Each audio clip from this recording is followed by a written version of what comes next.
Right, guys, welcome back to the podcast. It's episode 27 of Adapting to Change. I'm here with co host Paul. How are you, mate?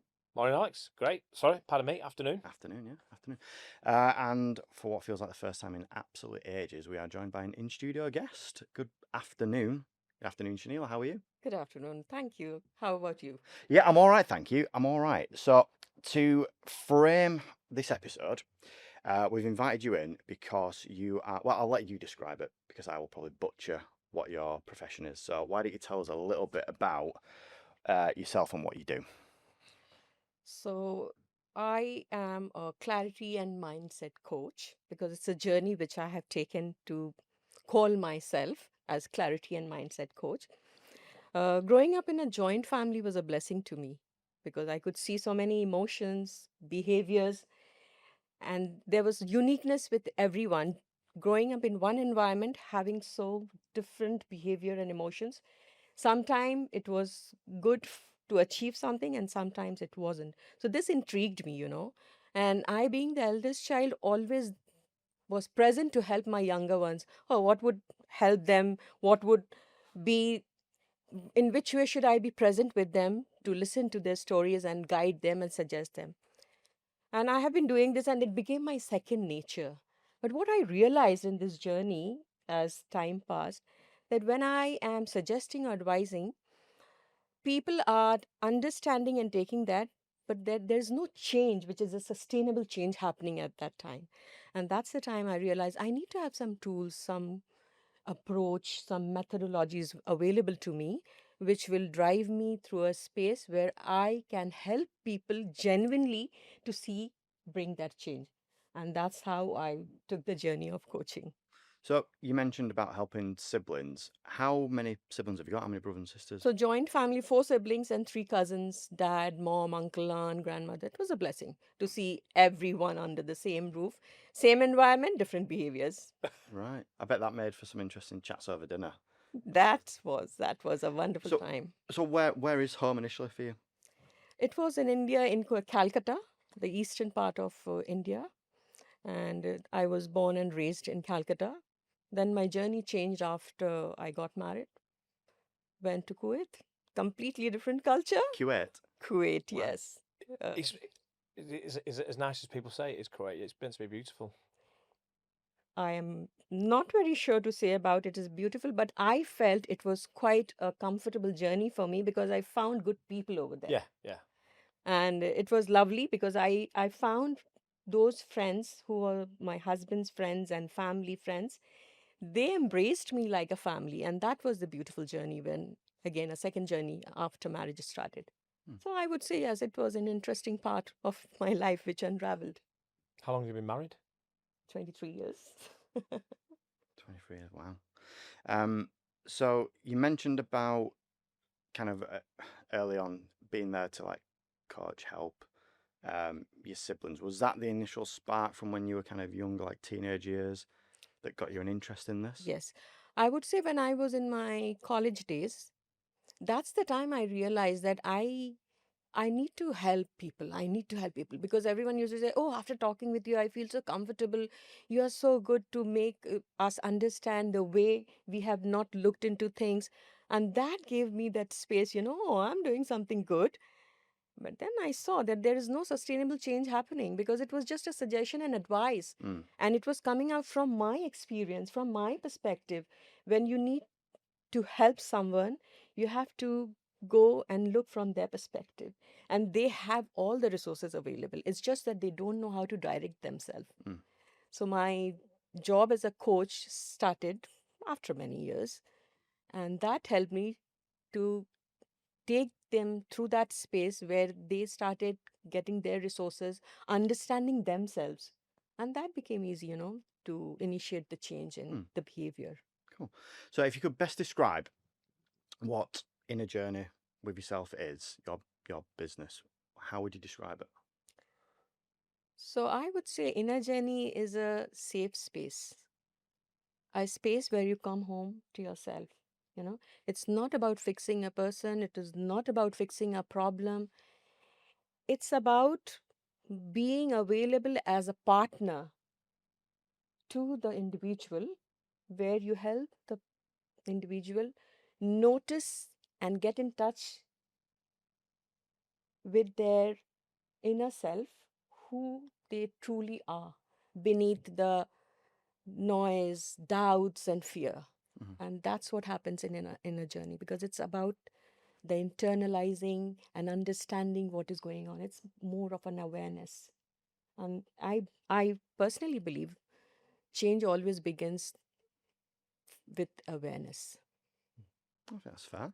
So, would you say that your business is transferable for both personal life coaching and like maybe work for to transfer it into like work coaching as well? Yes, because I see, when you're coaching, you don't have to, you're not here coaching as a mentor or as an advisor.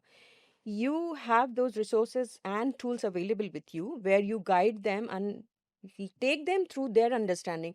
So anybody, it can be, I can deliver as a communication coach, as a relationship coach. I do that as a business coach, because there I'm not mentoring. My expertise is not required there in that area which they come for help. What is required is this is a conversation. The coaching is a conversation in partnership. There is a structure in it, but it is not visible to the person with who I engage with. So that's how it drives you through. And yes, you can coach. I can coach anyone. So is the first thing getting to know the person who's come for that coaching? Yes. What is that? Where What drives them? what What their drives? family? What's their motivation? Yeah. What's their limiting beliefs? What's the ideas they're holding back? What's that voice which is stopping them from gaining that momentum? These are the I areas. understand that. Yeah. Yeah. Yeah, these are the areas where you look into and you understand. And if you're talking about business coach or a career coach, they specifically say that I am transitioning from one job to another, from one position to another. Then you drive through to understand what the person needs now in another role. You may have been Do you find that easy when someone's talking to you and you kind of see the is it broken elements of what you and then to fixate and concentrate on that? Do you find that so it's is not that about part of your fixing. gift? No, no, but just when you're coaching someone, do you find that targeting what they're struggling with, Yeah, you because find that there quite are quickly? tools and the Yes. questions Yeah. which help you to identify where they are in stuck position. Yeah. So from there you have to see how to help them to gain momentum. Yeah.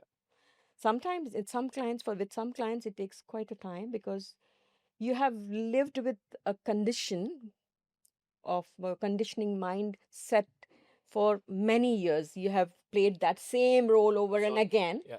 and now the change is going to come, and now you don't know how to initiate the change. Though you have come to me, and I am there to take you through that journey, but maybe you're not ready at the moment. So it takes a while, but then there's a crack, which appears, and suddenly that light enters. No, That's that's how it nice. Yeah. happens. So I've seen on your website that you talk about aligning values and intentions. You kind of just touched on that a little bit then, but what does that generally entail? So as I said, Alex, it is not about fixing or person or fixing a problem. I have to see as a whole thing. A person is a whole, complete person. You have to look to a person as a complete person. What is there? So it's a synergy. It's a synergy of clear thinking, soul aligned intentions, healthy emotions, and purposeful action has to be there. And that's how you will align their intentions, which has to match with their core values. If it is not matching with their core values, they may dismiss the idea of the change, even though the change they are looking for. But if it is not aligned with it, they will dismiss the idea. So it's very important to explore that area, Hmm. to understand, so that you take them into the safe space and make them feel they are comfortable Hmm. to look through what is there in front of them, and then help them Hmm. change. Have you ever had like, and obviously, we're not going to disclose any information about anyone, but have you ever had any call 'em clients who you've maybe thought along that journey, thought they're not buying into this, they're not doing what they need to do, and like you've ended that Yes, session? yes. No, I did not end. If a person is willing to continue the journey, then I will not end. They have to tell me, Hmm. I am I am not here to tell them that I am not able to do. I just have to say, what is that we are looking in this journey? Are you reaching there or not? Are you comfortable with that journey, with this journey or not? If you're not, then what is that you want in this journey? How do we explore together? Because this is exploring together. And there has been a time, like during the COVID, Mm. when things have been very tough with people, Mm. and there have been few clients who have struggled Mm. to bring that change. There was intense resistance Mm. constantly. But my job is not to leave them in between and just move away. Just with what Alex was saying there, is that when you, and again, not a sort of difficult client or where you think you could be losing someone, is you'll get a sense from the questions and the coaching that that light bulb's coming on. Yes, Does that yes, give you sort of yes, yes. determination to carry That on? there's a resistance coming in. Yeah, Yeah, yeah. yeah, Okay, calm down. You have to let them. yeah. You have to let them be who they are at this moment, because you are not asking them to change for you. No, yeah, They are seeking that for change, themselves. and they may need some more time. Yes, Yeah, yeah, the bulb yeah, lights up. yeah. Absolutely, yeah, Yes. yeah. So, I mean, what does a typical session look like for you with a client, or are they all different? Do you not have like a set structure that you work from? Is it all kind of tailored around the individual? Yeah, it tailors around the individual, but common factors are always there. Like what what you want to explore with the limiting beliefs. What's the What's the limiting belief? Sorry. limiting beliefs are those beliefs which is not letting you move from one space to another. Like, no, I think this is how it is because we have been doing this and we have been successful so far. But is there something that you have not been successful in the coming few years and how you're feeling? No, but that is what worked, and I am sure it's going to work. Limiting belief is limiting you Mm. from exploring. Beliefs are what? Beliefs are the stories you tell yourself that is true to you. Mm-hmm. It is not related to the fact, Mm. it's based on your stories. So the stories which you have said at once upon a time, maybe at that time that worked and that was true. But now maybe you need to reinvent those beliefs. So that's what the beliefs when you are not reinventing, and the beliefs which is not helping you to move, that's your limiting beliefs. Mm. Do you find it's an really interesting topic that? Do you find the limiting beliefs are gender related? The only reason why I ask that is I'll use myself and my partner Shree as an example. So if she was going for a job, she would look at a job description and she would think, I can't do that, I can't do that, I can't do that. I'm not applying. Whereas I would look at something and go, I can kind of fudge my way through that. Yeah, I can maybe do that. I can't do that, but I'll learn. I'll go for it. Do you find that kind of transfers into your line of work where? Yeah, there are gender related beliefs also, because that's how the society has conditioned us. Hmm. So you do face the clients come with these kind of beliefs also. So you have to take them through what makes you believe that this is true. It may be it is true to you, but this is not the truth. Have you tried to explore it? Yeah, absolutely, yeah. Have you tried to explore it? How about exploring together? Let's see where do we reach. So it's there comes these kind of beliefs also. That's interesting. That's interesting. So again, something on your website is you emphasize holistic empowerment a lot. What is that? What does that mean? Holistic empowerment, I personally believe, begins with awareness. And it means aligning your mind, heart, and body together. You know, to give you that, as I mentioned earlier, there's a synergy which is working around you. If you are touching all these elements, your core values, your clear thinking, your soul alignment, and healthy emotions, if you are looking into all areas and working with them, there is a holistic empowerment happening over there, because I'm not touching one area to look and get rid of that problem, or focus on the area where goal reaching is required. No, because what is happening is, generally, when people come with the problem, it's not the problem, it's not that goal reaching, it's who you are, which is actually to be uncovered to help you reach many areas of your life. So this, you come with a problem, you say this is a problem, because, and when you keep uncovering, you find Yeah, when you that strip it this back and strip it wasn't back, yeah. this wasn't a problem, there's something else beneath. which is lying.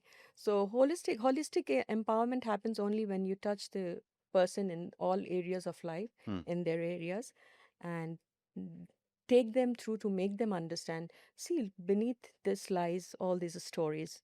Hmm. How about working with these stories which are disempowering? It's true. We all do it. You know, Hmm. you get to Friday and you've not finished something. You think it's I have done this. you think it's the end of the world, and you know, people have said to me over the years, we're not brain surgeons, Paul. You know, Yeah, we are not. I have done this a lot before getting to yeah, understand how the mind works, mind and body actually. Mind and body, that is where NLP comes, neuro linguistic programming.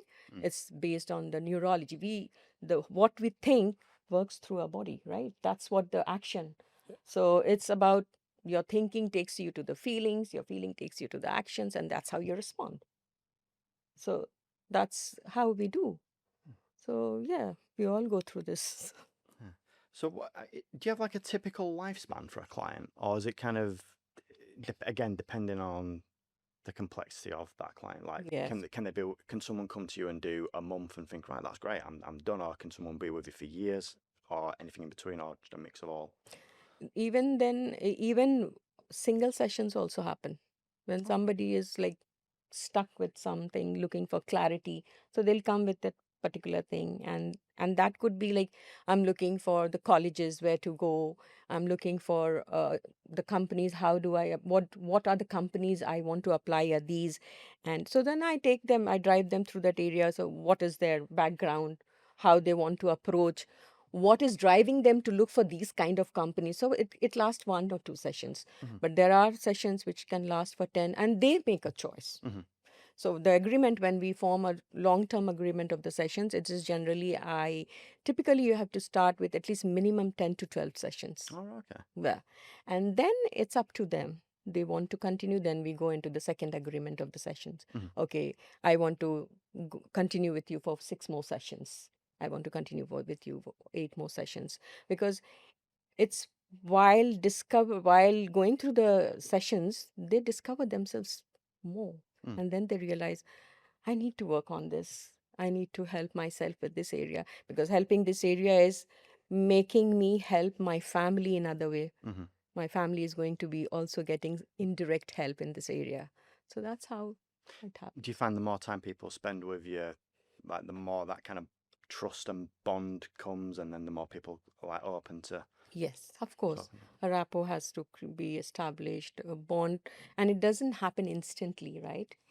Like, as on the first session, it's more about, I drive them through self-concept audit, like, who am I?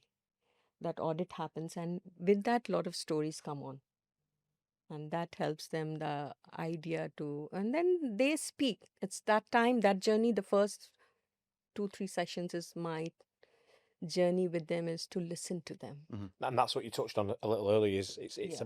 it's about the individual, isn't it? Yes, it's about, because they have come with too many stories. Maybe they want to share that stories, but some, and I don't want to drive them to a space where I want more information. No, let them come with their stories, let them, and then I see when the space is available, Have a dive get in. into that. Yes. Mm. I was going to ask you what kind of a typical client looks like for you, but from what you've said, it can be anyone at It any can be anyone. any gender, any age, any Yes, stage and period of life. yes, anyone, because we all need help.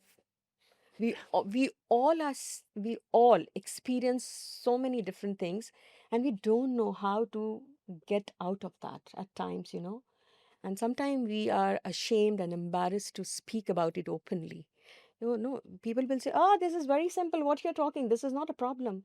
But you don't know where that person is considering that as a problem, because beneath that title of problem sits many layers down, Yeah. which needs to be addressed perhaps, and that's why they are unable to come out of Mm. that problem, an issue. Yeah, it can be of any age can approach me. Mm. Yeah, that's no. Mm. Who's the better at opening up, men or women? Have you found? Women. I thought so. I thought so.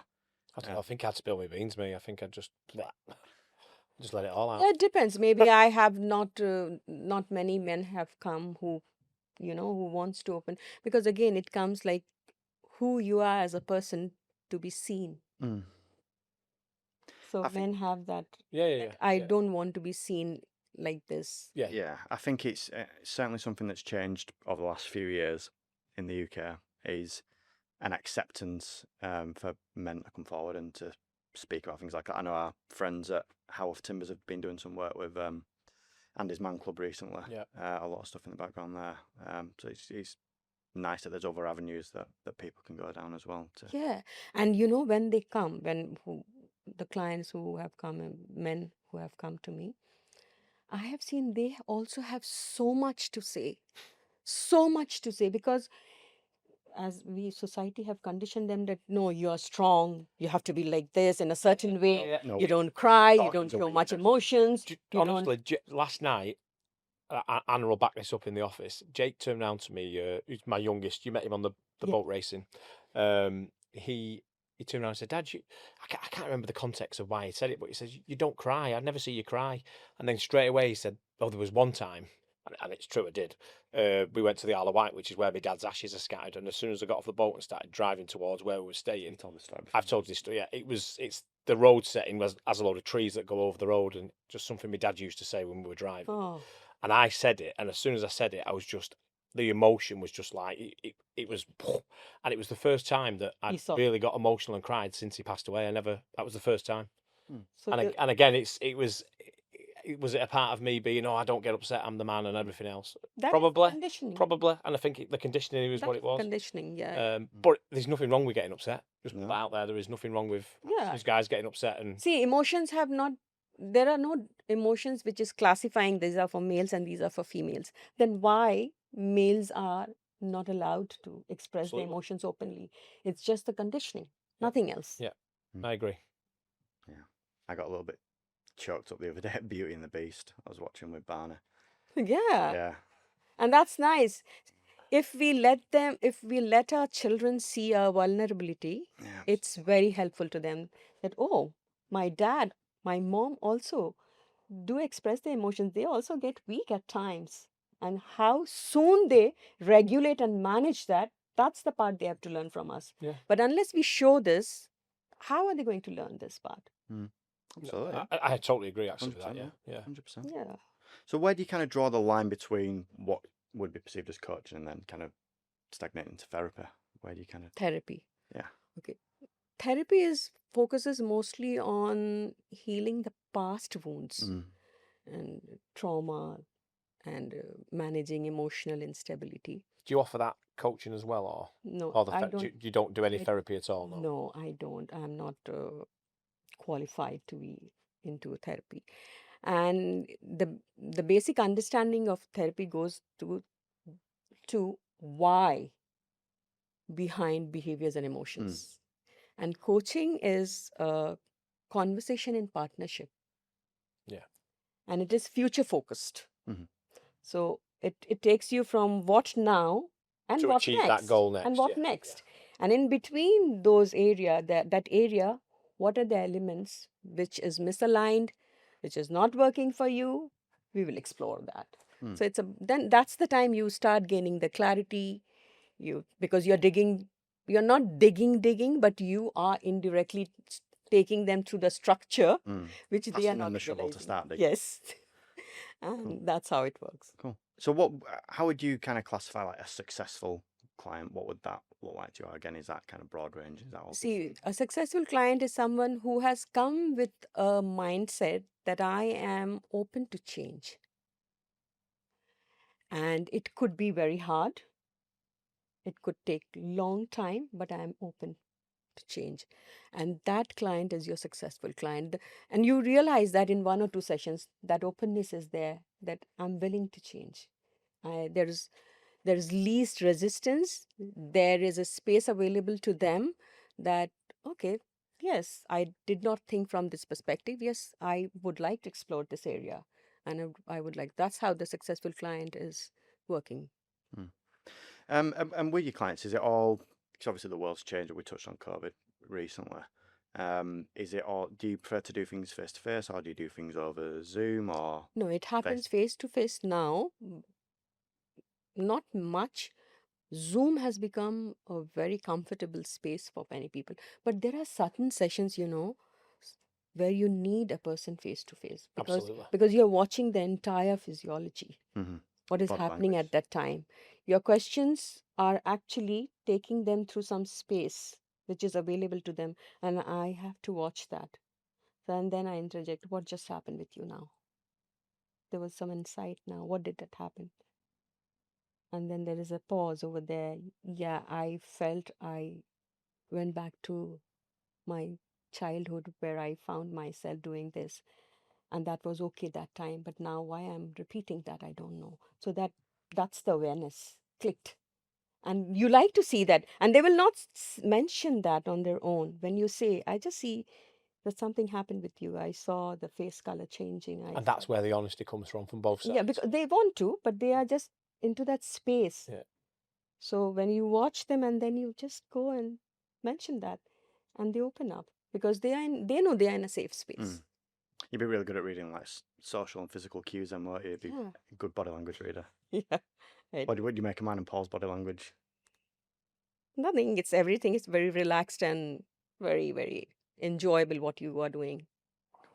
See, many body languages are the languages when people assume and see also. Like somebody is standing like this, and it's assumed. If you, some people will say, oh, she's very paying too much attention, or he's paying too much attention, or there's a posture which is not showing much confidence. But you don't know, maybe the AC is too strong at that time, Mm. and you are not very comfortable. So you have taken that posture. So body language not always will disclose what you are looking for. Mm. So you have to be more careful in looking and understanding what's going on, because you just can't throw one statement like that. Yeah.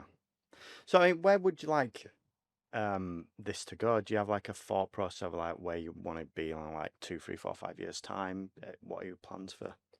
Alex, truly speaking, I just want to be available in a space where I am much more available to the broader, like in a big spectrum of people, to help them, to be with them, and to see that change happening. Because the generation which is now we are working with, that generation really needs a lot of help.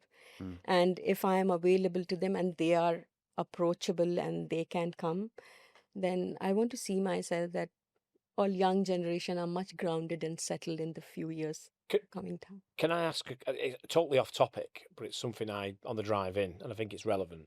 Do you think not only social media, do you think phones make a big part? So I don't think children should have phones in school. No, we didn't have them in school. Mm. I think it's a massive part, like you say, so today's society needs that support and help. And I think social media's got a massive part to play in that. I I think certainly agree with you. Certainly agree with you. I Because think phones as well. I mean, a phone isn't a phone anymore, is it? It's the world in your hands. You can do Literally, yeah. absolutely. that's You can, that's the word I use. yeah, You have given them the universe, the world in their yeah, hand.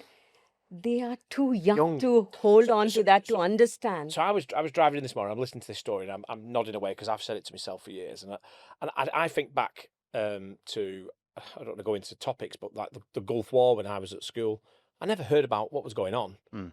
Because when I finished school, I went home in the park playing football. I didn't have something in my hands that was giving me every dice of information. It's almost too much. Too much And they're too information. young, these 13, 14-year-olds that have got access to absolutely everything. Yes. And I think it's wrong. But who am I? Who am I? No, somewhere we have to, like, if each one of us make this, a commitment to ourselves that yes, this is something not helpful for our children, because moving forward, more information is going to be available to us. That's why the span has, reduced. It's just when a click, no information you're taking. It's just you're just scrolling down, changing. What is happening? The focus has been lost with Yeah. children. They are neither now ready to go out and play nor completely into that. It's just like I find it's such a big distraction, and taking your focus away, you are restless actually. Yeah, yeah. Mm. I mean, the technology. people are saying, "Oh, the technology is great. It's brilliant that the children have it." I just think the context of it and it's just too much. I think the way that society's gone with away from cash and all the rest of it, I'm not against any of that. Yeah. I just, Yeah. I just, like you say, they're too distracted. Simple. Bottom line. I think it's what I was ironically saw something on social media a couple of days ago. It's this guy who's got like a Instagram page or something like that, and he talks to like his, I'm guessing like an 11, 12, 13-year-old daughter about, he's probably our age, about what life was like for him growing up and what life's like for his kid growing up. And he's like talking about almost losing social skills, because like now you think kids will pull a phone out, they'll send a WhatsApp to their friend saying, "Oh, you come into the park," or whatever. Whereas when we were younger, it was you had to go to the person's door, you had to knock on the door. If the parent answered, you had to Speak nicely to that parent. If you didn't get that, if you didn't nail that interaction, they weren't coming out. Yeah. Because they didn't want to have you associating with a little screw if you were, if you They answered lack the social door. And skills. No, absolutely. And Absolutely with you, yeah. Yeah. They lack social skills. And like I say, I came home from school. You ate your tea as quick as anything. Your tea was whatever mum put in front of you with a stack of bread. There was not 4 teas around the table, and off you was. And like you say, you never knew what was going on in politics or No, because that was not the area to look into. Yeah, also. exactly. And you didn't care. You just wanted to play football, or I certainly did. Yeah. I just, like you say, I think now there's too much, and they do get distracted too much. Yeah, too much information is being given to them. They are not ready for that, but we have just given them. I mean, you talk about kids getting distracted. I get distracted. I can find myself doom scrolling for We an all, hour, and we I've all come away from times. Then we have to remind what have I ourselves. done? What have I just done for an hour of my life? Yeah. Yeah, then we have to remind ourselves, keep it. This is not something you want to do now. No, absolutely.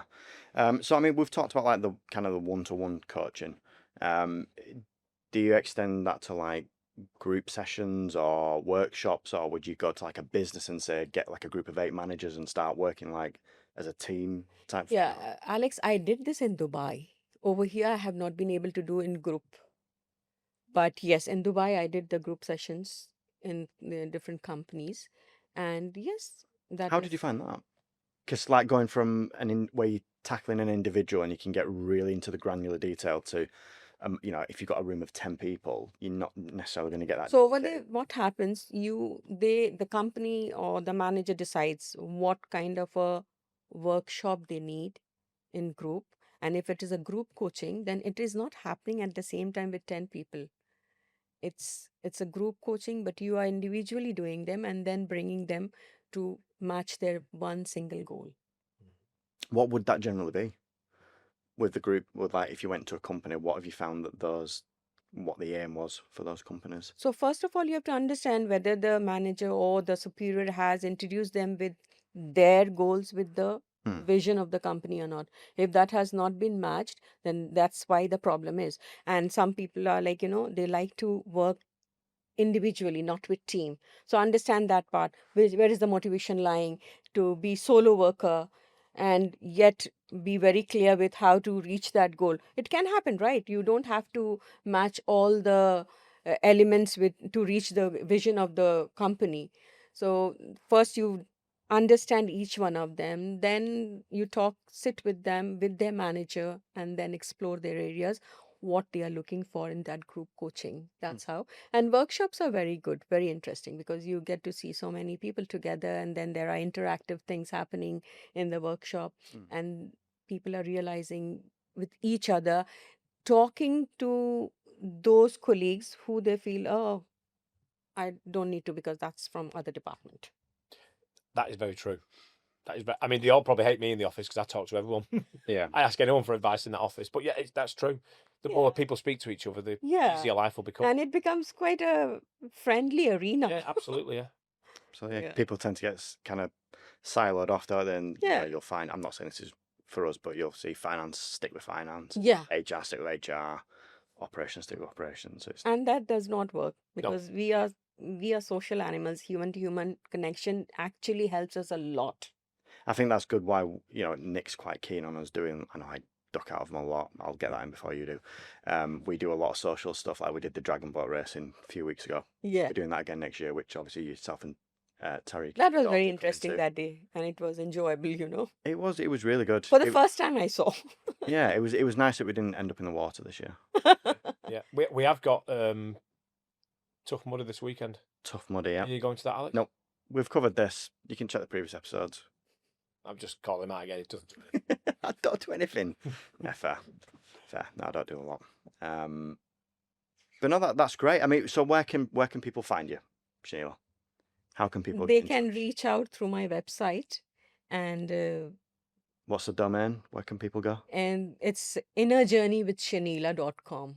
We'll overlay it. And my LinkedIn also. In my LinkedIn also, they can find me, Shanila Khan. So inner journey with The hyphen. yes, dash. That's the Dash. hyphen. Sorry. Yeah. Dash with Shanila.com. Cool. Yeah. Fantastic. So that's the website. They can reach me, and I'm available to everyone, Fantastic. whoever is ready to That's right. explore the I journey. think that's key, isn't it? Whoever is ready to explore the journey. Yeah. Yeah, absolutely. Yeah. Fantastic. Because you just can't push anyone and say, because when we are talking about this, whoever is ready, because it has happened, there are some managers who will say that this one of my junior needs coaching, but that junior may not be ready. So first understand his need. And if the junior is not ready, maybe he's ready professionally, but you feel that professionally he's ready, but he's not ready for change. Maybe he's looking, after 6 months he needs a change. So he's thinking, the way I'm good. I'm good. Why do I need coaching? So whoever is willing and whoever is ready for the journey, they come forward. Fantastic. Cool. Any other questions, mate? No, fine. Spot on. Well, we'll wrap up there then. We'll overlay the links to your website, your LinkedIn. We'll pop them in the description of the episode as well. Thank you so much for coming in to see us. It's been an Thank you. It absolute was pleasure. a lovely conversation we had, and thank you for inviting me, Alex. No worries, and we'll, Mike. No, you're welcome. We'll get you on again, and we'll talk about the numerology thing in a bit that more would be also detail. a fantastic subject. Yeah, Cool. absolutely. That Right. was quite intriguing. Oh, brilliant. Right, well, thanks again for coming in, and we will catch you in the next episode.